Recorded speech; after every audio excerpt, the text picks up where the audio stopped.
Welcome to the Inspiring Change podcast, where I talk to leaders about internal communications, engagement, leadership, and the role they all play in creating amazing cultures. Understanding that the impact that they have through their day-to-day is really important. It's about aligning all those experiences to create a stronger brand and, in the end, a stronger business that's got more longevity and is more sustainable as a whole as an operation.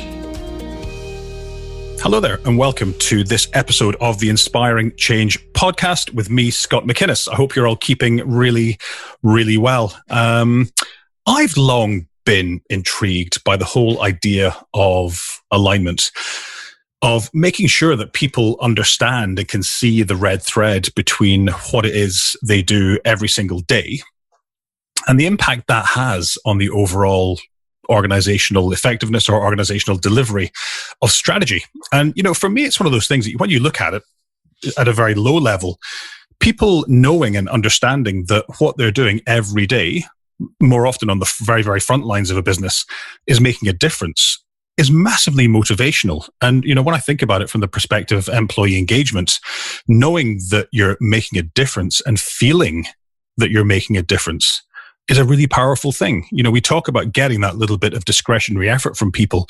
We talk about getting people to give that little few percent more each and the difference that would make in the organization's productivity and success. And for me, alignment is one of the great ways that we do that. The flip side of the coin, of course, as well, is that, as well as everybody feeling that they're doing the right stuff, it means you're actually doing the right stuff. If you've got a really good idea of where the organization's going, then you're going to be doing the right things to ensure that you get there, doing, I guess, the right things for the right reasons. So I was very intrigued to read a couple of pieces of research recently by Zora Artis, who is an alignment strategist based in Melbourne. And I thought, God, wouldn't it be interesting to have a bit of an in-depth discussion around alignment? So let's get Zora on the podcast. And today I'm really pleased that she's here. Zora, good morning. Evening. How are you? Oh, sorry, good evening. Yeah, I can, this whole, even at the ripe old age of 47, I still get confused by the whole time zone thing. You're still a spring chicken, Scott. How are you getting on? Very, very well. We're out of our third circuit breaker lockdown. So we're in a relatively almost COVID normal state in Melbourne. Excellent. Well, that's good to hear. Listen, why don't we do this to start with? Why don't you just give us a couple of minutes on you, where you've come from and what you do now, just to get you warmed up. Okay. Well, I started my career in the tourism industry quite a while ago, 3 decades ago now, and in sales and marketing, and moved into my first management job in my mid-20s when I thought I had a particular perception about what management would be like. When I was at university, I remember being asked in my final year by a guest lecturer from the tourism industry, what do you want to be in 5 years' time? And I said, I'm going to be in management. And that was my goal.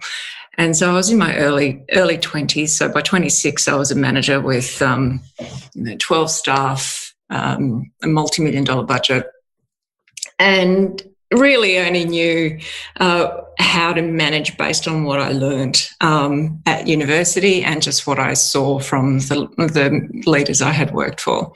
So it was a huge learning curve for me. And I did that role for a number of years. So I worked in the tourism industry for about 7 or 8 years to start with. I had a degree in tourism. And then I took a leap of faith and I ended up working in an agency environment. So I ended up working for a below-the-line agency, a creative branding agency. And our biggest account was Adidas across 15 countries in Asia Pacific, and it was their main account. And they asked me to come in and diversify the customer base. And I knew nothing about working in creative agency, so I learnt from scratch just by doing and observing and just doing deep dives into different industry sectors and just learning all about branding. From the basics. I mean, I had a marketing degree, but I really learnt on the job. And doing that was fascinating. We were bought out over time. We were bought out by a fully integrated firm from the west coast of Australia, and they thought that they could expand nationally and it would be very easy for them. And it was quite foolish, because one side of Australia is not like the other side of Australia. The east coast is quite different to the west. And I worked really closely with the managing director, whose background was in psychology. He was a strategist, and he and I got along really well, and he taught me a hell of a lot in terms of strategic thinking and really understanding behaviour change and understanding how people think. And so I ended up working closely with him. The agency was one that was a full service agency. It had its own in-house digital team, in crisis management, PR, advertising, branding, the whole piece. And so my role was I was a group account director, so I was selling the whole kit and caboodle. And he used to say, look, Zora, it doesn't matter what service we're selling. What matters at the end of the day is the behaviour change that you're trying to achieve. So people are either doing something for the first time, the last time, more of it or less of it. So you work out what that is to start with, and then you put the rest of the pieces of the puzzle together. And that's stuck in my mind quite a lot. And so I learned a lot from him, and then I ended up also getting a master's in marketing and doing a thesis in what was based on Net Promoter Score at the time, and also did a master's in commerce. So I've got this thirst for learning that is something that stayed with me throughout my life. So I keep looking for new ways of picking up knowledge all the time and looking beyond where beyond the area that I play, outside my own little sand pit, so to speak. And so I picked up lots of different skills over the years, and I had my second child, and I decided that I didn't want to stay in that industry anymore. And I walked away, and I was on maternity leave and I just resigned. And then I was offered a position in another agency, which was a specialist agency in the property sector. And I wasn't particularly interested in it, but they talked me into it because the managing director said, look, Zora, I want someone who's a thinker. I can't do it all. I need someone else like me. I need someone who can work on a whole variety of different things. So that appealed to me. So I did take that on. And I stayed there for about 4.5 years, learnt lots, worked across a whole range of different areas. Again, I expanded their customer base as well to include tourism, industrial clients, financial services clients, government, a whole range of different sectors. So I ended up getting a really broad range of experiences, and that's where I first started working on internal communication as well, just by coincidence, and that was with AIG. So it was at the time of the GFC, and AIG's business in Australia was called AIA at the time. And they basically wanted to carve off the Asian business from the American business because the Asian business had already been through their own crisis. And I worked really closely with them on that. And there was a whole range of work there where I really learnt the differences in working across different cultures. So even though I had worked with Adidas before across different countries, working with AI was really interesting because I remember there was an incident where with the rebrand in Asia Pacific, and they were carving off the business so it would go through an IPO or a public offer in Hong Kong. They needed to rebrand, and out of Australia reported into Hong Kong instead of where it used to report to New York. And we ended up, they were trying to make us change, when I say us, I mean us with the client, rebrand the Australian business to be exactly like the rest of the Asian business. And it was one of those situations where that just wasn't going to work. So, and the reason it wasn't going to work is they had this campaign which was called We Are Asia. And that terminology, the We Are Asia, was filled with lots of faces, and they were all Asian faces. And I looked at it and I thought, well, Australians are really diverse. Asia Pacific is really diverse, and Australians are really diverse.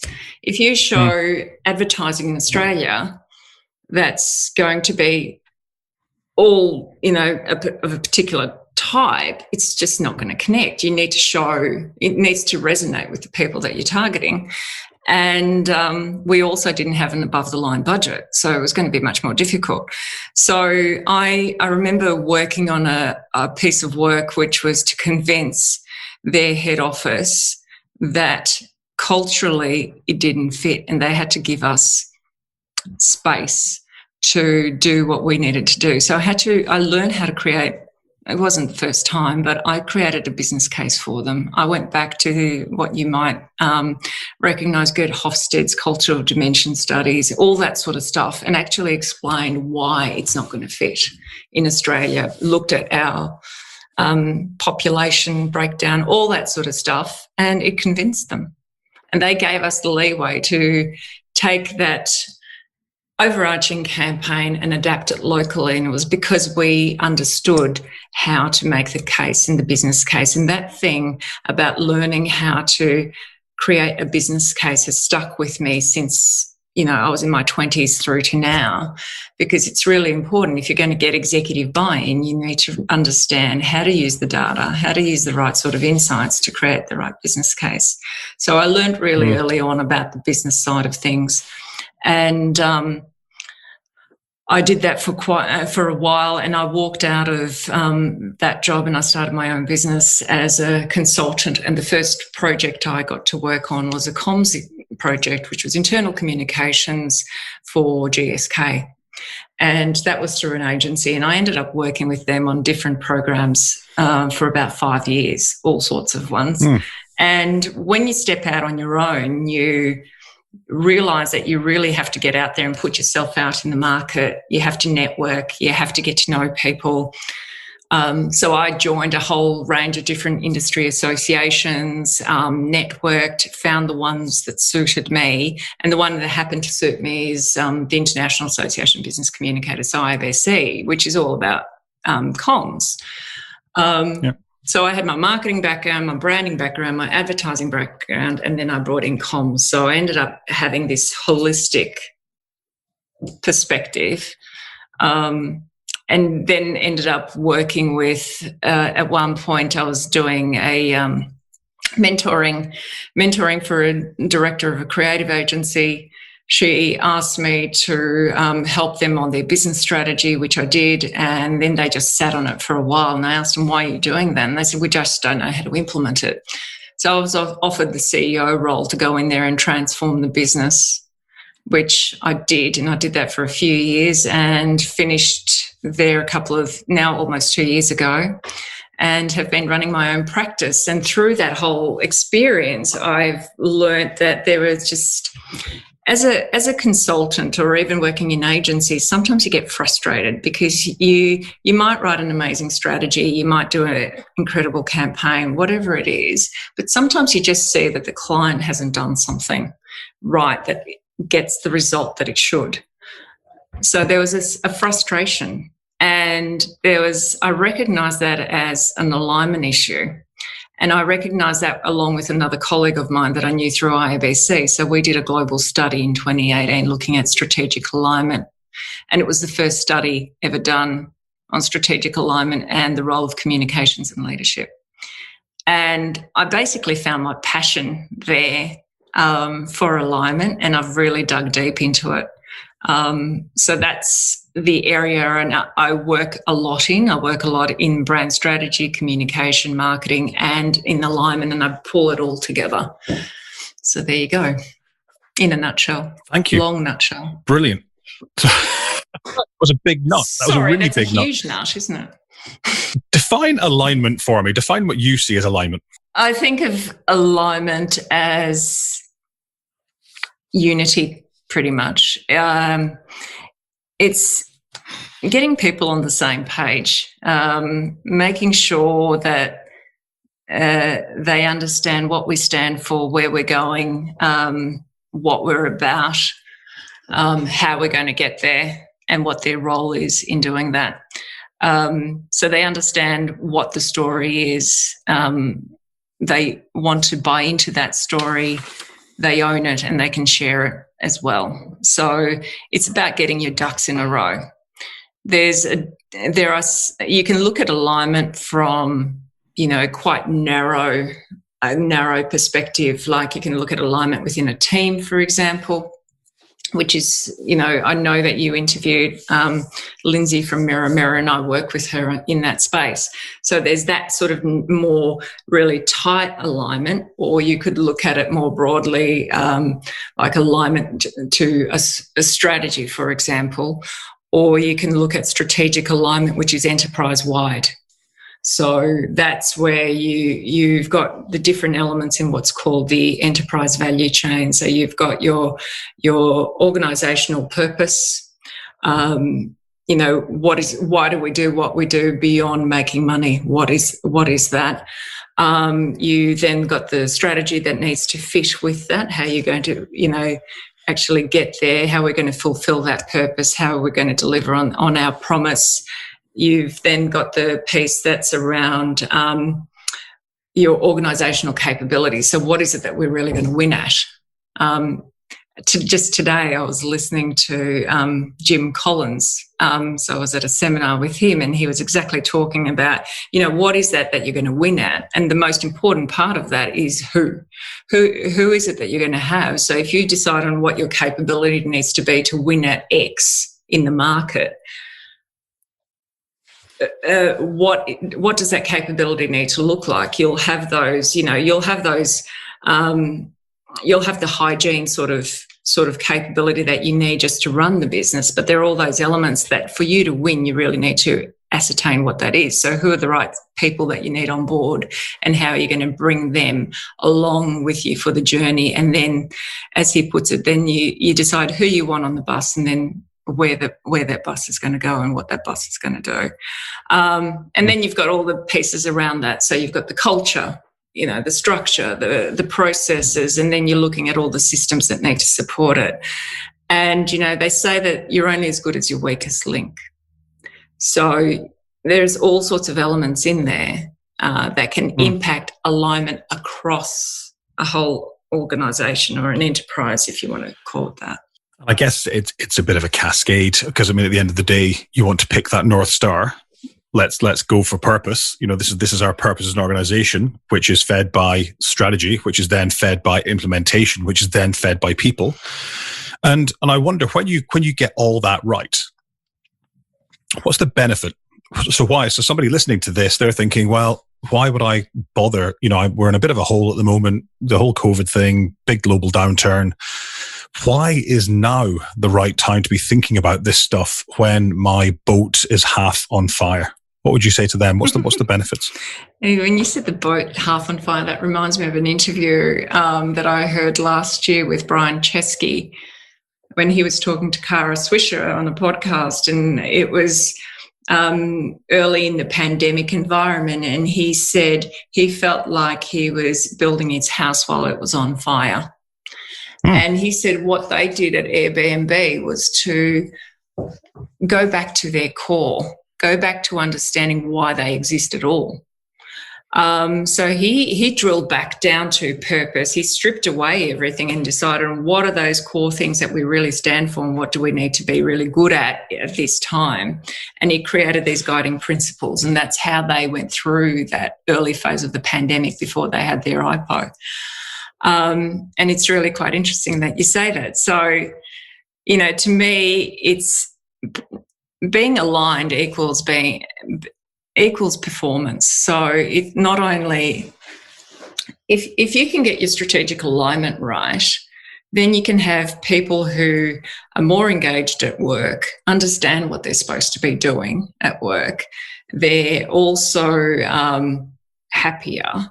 You've got less attrition in terms of talent. You can have a stronger brand as well. So you can align your internal brand with your external facing brand, so your employee experience with your customer experience, and then that digital experience that we're all on about now, to create the right sort of brand experience. So you've got a stronger brand, your costs for marketing go down, you can attract the right sort of people, transformation is better,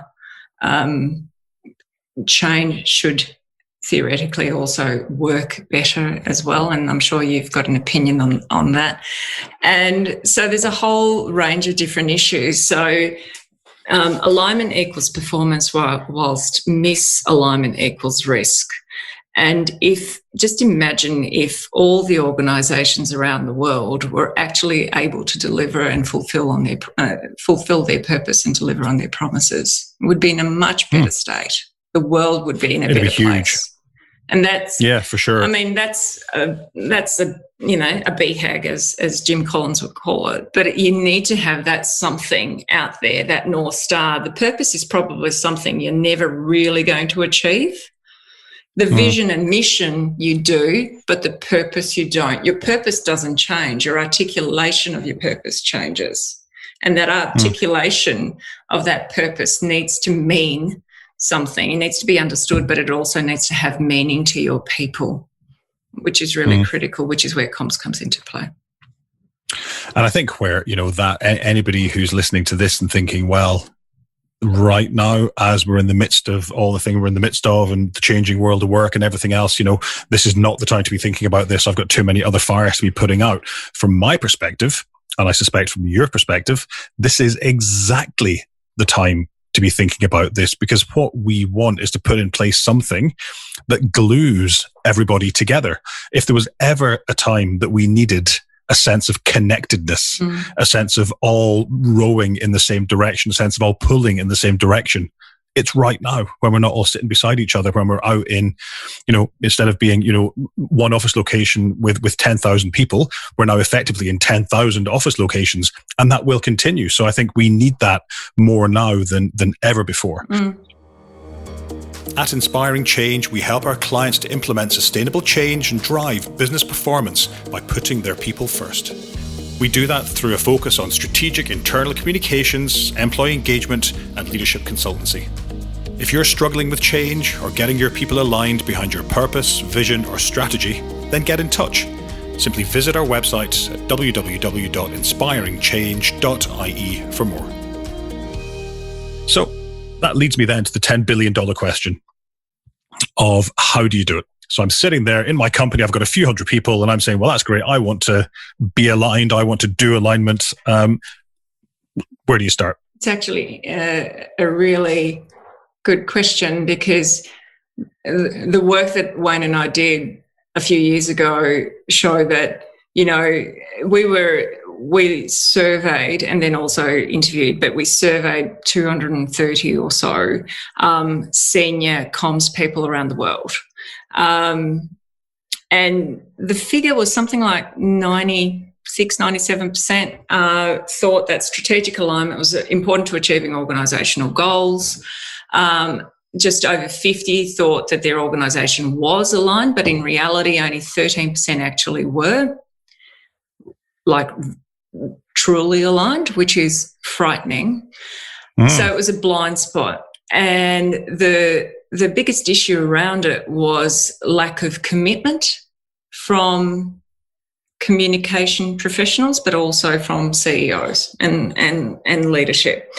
And I think that comes down to they either don't know how to do it, or they don't know where to start, or they don't know what questions to ask. Well, that too.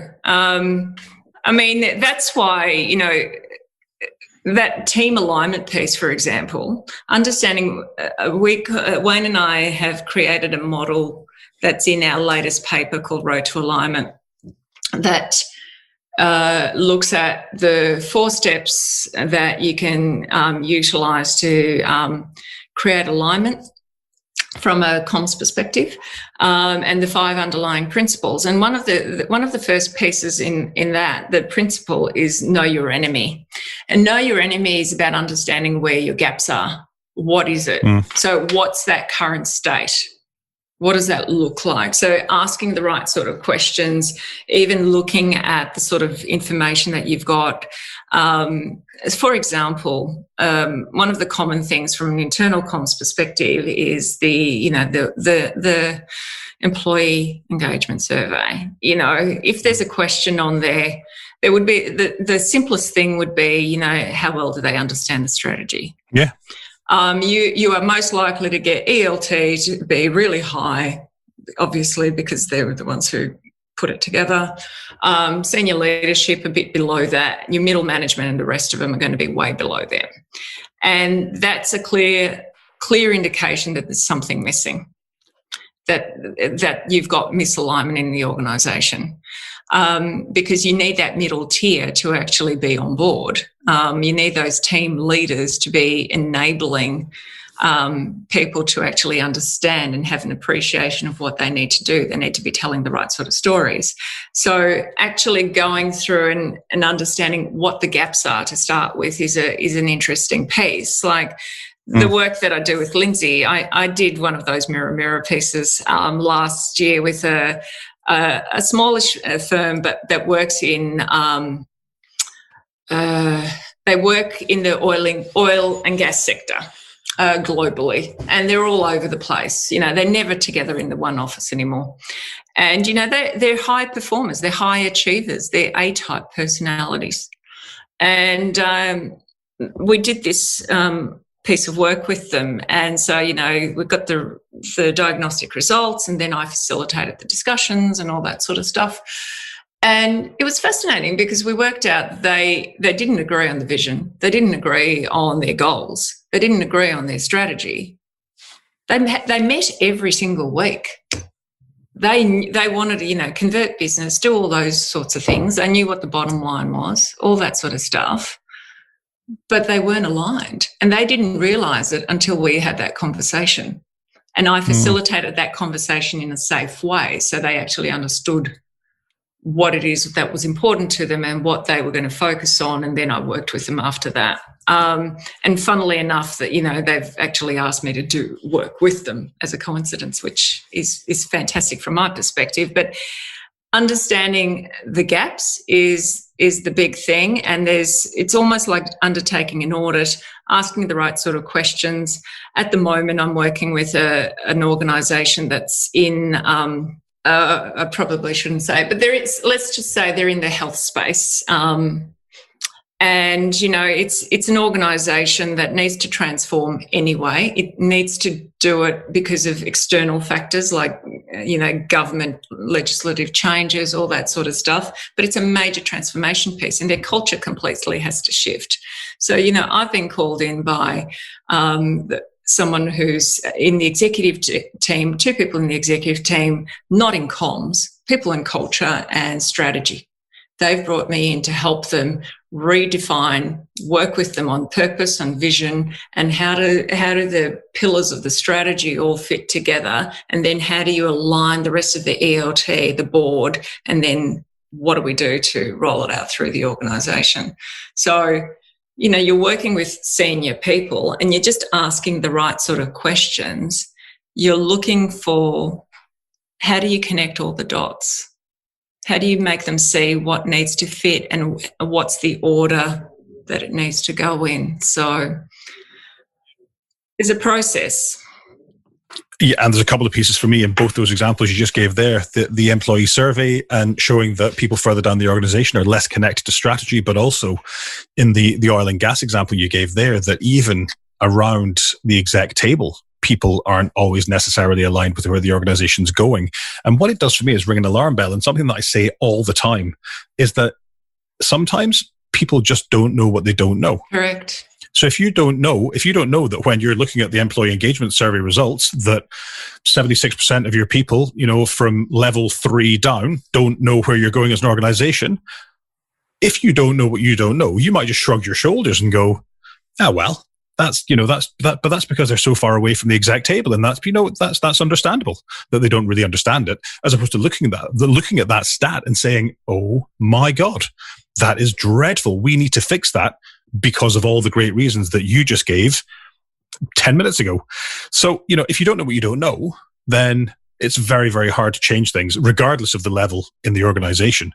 You touched there on leaders, and I wonder, from your perspective, what role do the leaders play in ensuring that their people get aligned? Because I think that, certainly in my line of work, in your line of work, we put a lot of emphasis on people leaders in organizations, what I call the glue in an organization between the people and the organizational direction.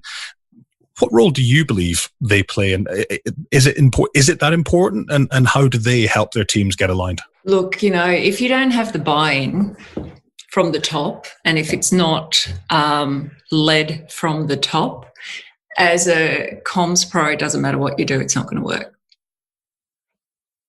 So you need to make sure that you've got the executive buy-in and support, because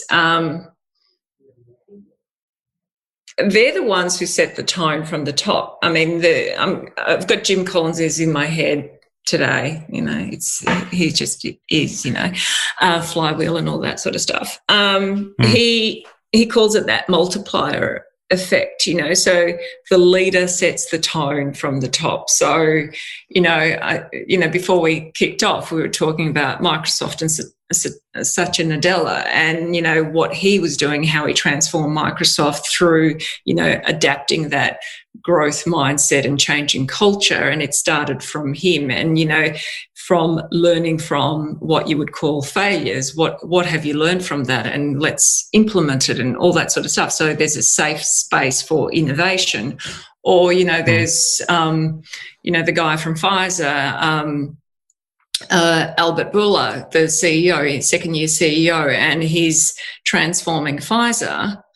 And it's all about that connection to purpose, why they exist, and giving people permission to, or giving them the opportunity to actually understand what is happening from not just from a strategic perspective, but what their role is in it, and to be inspired to keep achieving that, to try and attain that purpose every day. What is it why do you get out of bed every day? What is it that drives you? Why do we exist at the end of the day? What else can we be doing?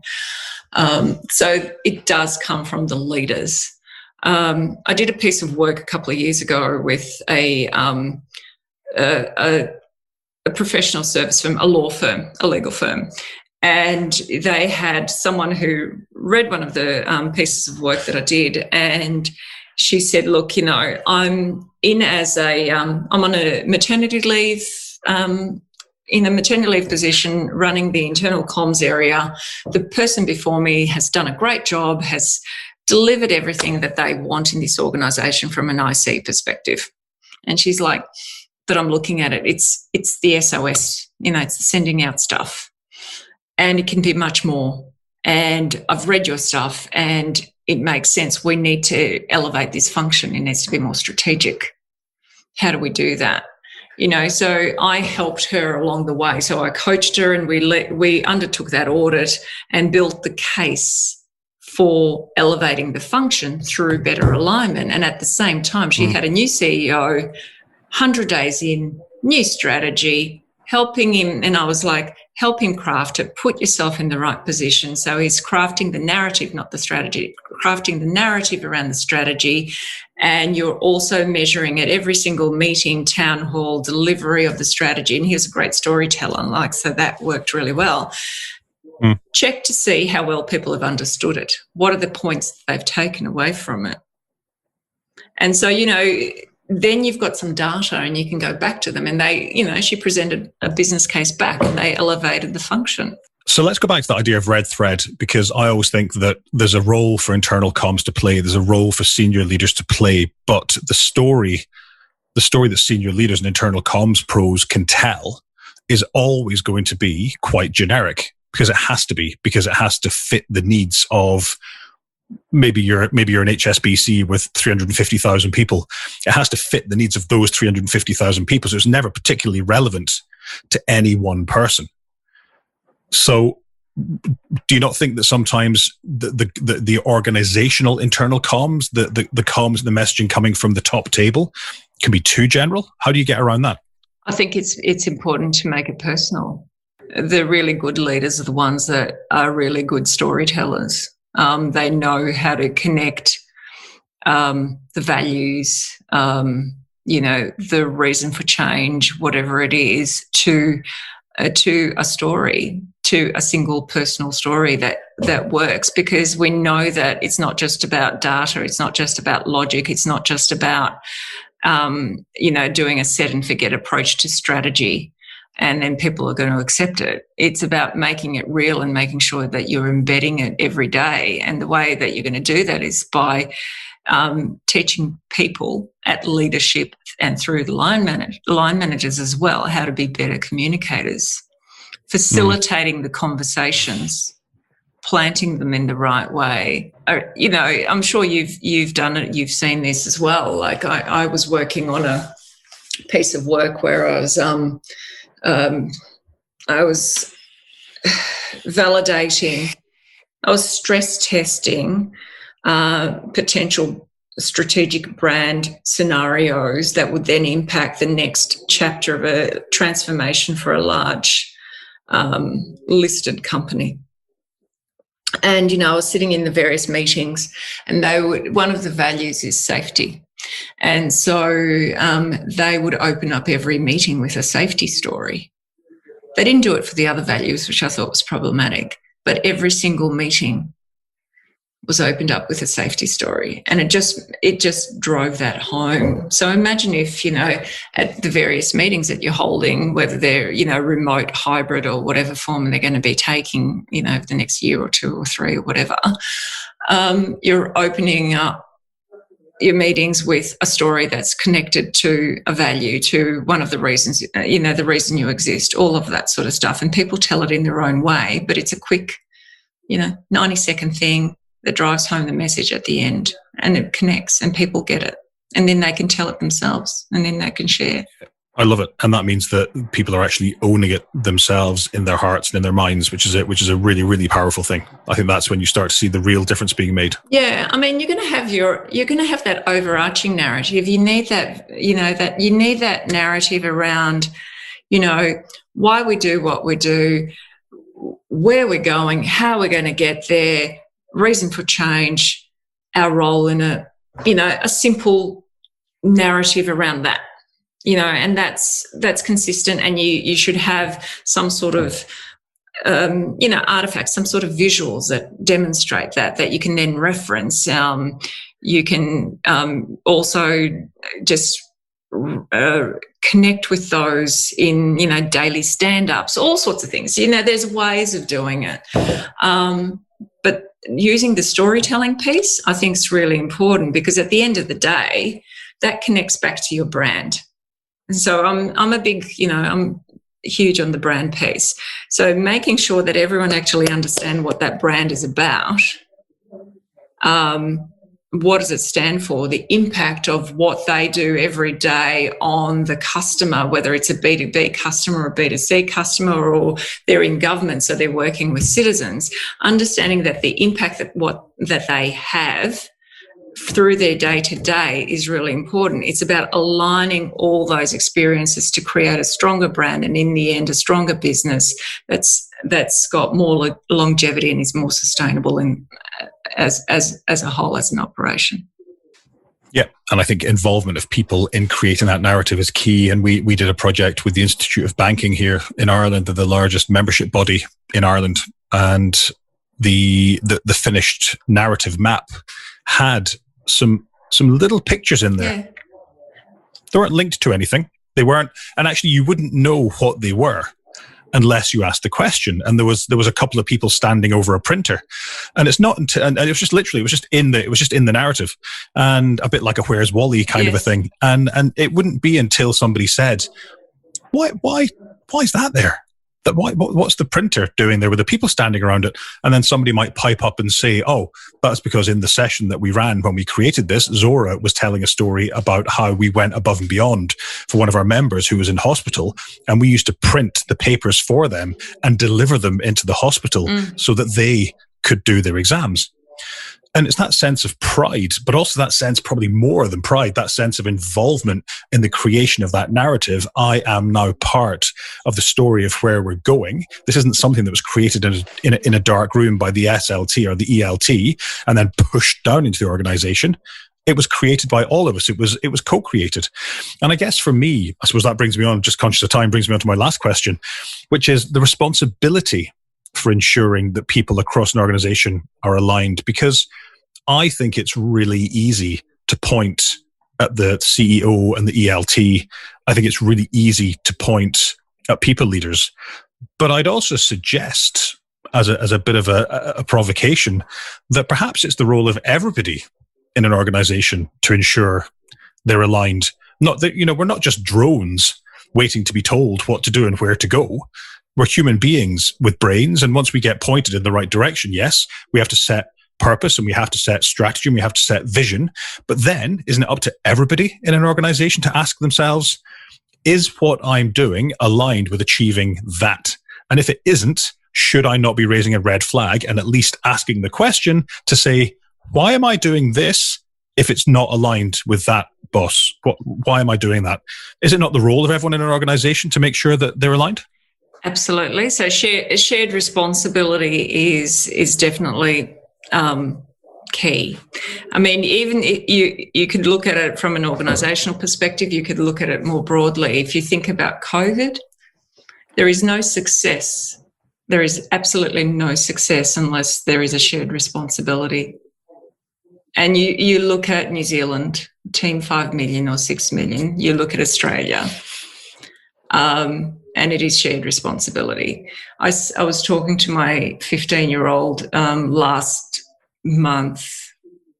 We were driving somewhere, and I said, we're lucky here. And he goes, what do you mean? And I said, well, compared to some other parts of the world, we're quite lucky to be in the position we're in.